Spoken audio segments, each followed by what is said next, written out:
I feel like I've just got one of those Duracell bunnies. I've just got to wind you up and let you go here, Tom.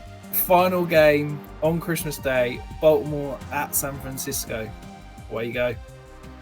I mean, this has the potential on paper to be the game of the season, doesn't it? It's like you look at all the kind of things that the 49ers do well.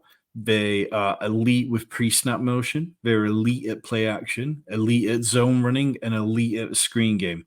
Well, guess what? The Ravens defense is elite in all those categories. So the Ravens might be the first defense who've come up against Niners who could actually cancel them out in those regards. I think that Deebo Samuel, he's been absolutely on fire since week 10, averaging 93 yards per game, being a top 12 wide receiver in 4 straight. There are certain defensive coverages that the Ravens use, which could play into the kind of looks where Deebo Samuel goes off. But the Ravens defense, they don't really have one. You have certain defense in the league where you're like, okay, they're a man coverage, they're a zone coverage, they play cover 2, they play cover 6. The Ravens don't really do that. Mike McDonald really keeps things very fresh and cycles through a lot of different looks a lot of the time. So, yeah, I mean, this game, though, it's the 2 MVP favorites. Brock Purdy is the odds-on favorite at the minute, and then Lamar is the next closest. I think if Lamar goes out there and passes all over on the Niners secondary, which has been slightly vulnerable this year. I mean, they allow the 12th most fantasy points to wide receivers. Their pass defense ranks 4th best, but they have been vulnerable to those kind of outside receiver looks. Then Lamar is going to be way in the conversation again. CMC, this Ravens defense, they have been worse against the run in recent weeks. They've given up yardage. I don't know whether it's because they're tired or whether it's slight little injuries and they're dropping more into coverage to compensate for certain things. But I feel like CMC could absolutely go nuclear if he wants. So, yeah, I think you start everyone on the Ravens side. You look at it and go, okay, Isaiah Likely's been a top 5 tight end in back-to-back weeks. Zay Flowers, we saw in a couple of games without Mark Andrews, he becomes a bit of a target hog, and he was the wide receiver 8. And then last week against the Jags, he was wide receiver 101 overall. It was really disappointing. But he was open. He was still getting open. Rashad Bateman, I hate talking about Rashad Bateman at this point in the season, but Rashad Bateman had a couple of really nice plays early on in the game, and sooner or later, variants would say he's probably going to get in the end zone.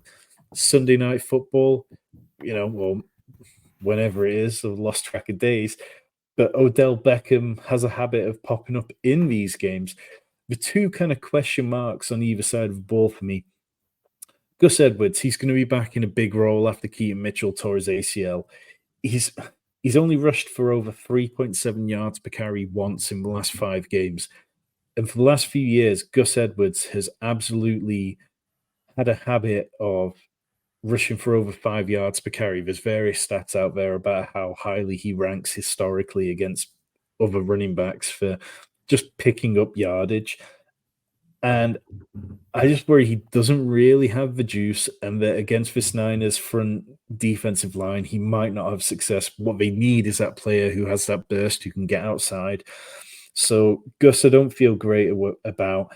And then George Kittle, he's either finishes like as a top 7 tight end, or he finishes like tight end 20, tight end 23. The Ravens, they've allowed 3 tight ends to score touchdowns all year. So it doesn't feel particularly like this is one that sets up well for him.